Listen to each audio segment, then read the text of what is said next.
اعوذ باللہ من الشیطان الرجیم، میں اللہ کی پناہ مانگتا ہوں مردود شیطان سے۔ بسم اللہ الرحمن الرحیم، شروع اللہ کے نام سے جو بڑا مہربان نہایت رحم والا ہے۔ لا يغرنك تقلب الذين كفروا في البلاد متاع قليل ثم مأواهم جهنم وبئس المهاد لكن الذين اتقوا ربهم لهم جنات تجري من تحتها الأنهار خالدين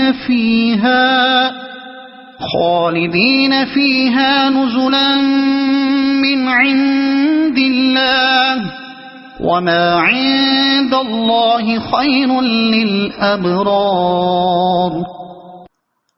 تجھے کافروں کا شہر میں چلنا پھرنا فریب میں نہ ڈال دے، یہ تو بہت ہی تھوڑا فائدہ ہے، اس کے بعد ان کا ٹھکانہ نہ تو جہنم ہے اور وہ بری جگہ ہے۔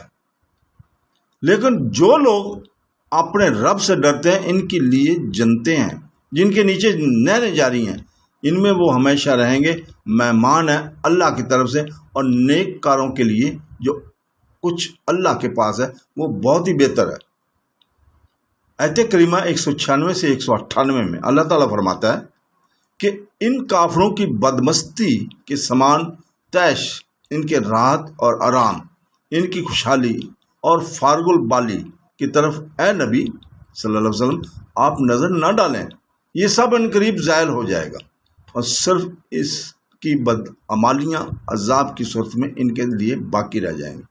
ان کی یہ تمام نعمتیں آخرت کے مقابلے میں بالکل ہیچ ہیں۔ اسی مضمون کی بہت سی آیتیں قرآن کریم میں موجود ہیں۔ مثلا آیتوں میں کفری جھگڑتے ہیں، ان کے شہروں میں گھومنا پھرنا تجھے دھوکے میں نہ ڈالے۔ دوسری جگہ ارشاد باری تعالیٰ ہے جو لوگ اللہ پر جھوٹ باندھتے ہیں وہ فلاح نہیں پاتے، دنیا میں چاہے تھوڑا سا فائدہ اٹھا لیں لیکن آخر تو انہیں ہماری طرف ہی لوٹنا ہے، پھر ہم انہیں ان کے کفر کی پاداش میں سخت سزائیں دیں گے۔ ارشاد ہے انہیں ہم تھوڑا سا فائدہ پہنچا کر پھر گہرے عذابوں کی طرف بے بس کر دیں گے۔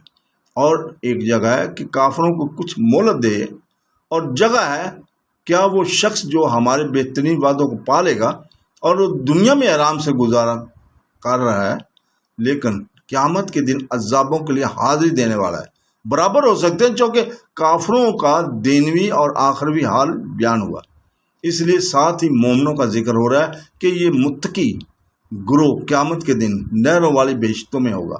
ابن مردودیہ میں ہے رسول پاک صلی اللہ علیہ وسلم افضل صلوات فرماتے ہیں انہیں ابرار اس لیے کہا جاتا ہے کہ یہ ماں باپ کے ساتھ اولاد کے ساتھ نیک سلوک کرتے تھے۔ جس طرح تیرے ماں باپ کا تجھ پر حق ہے اسی طرح تیری اولاد کا تجھ پر حق ہے۔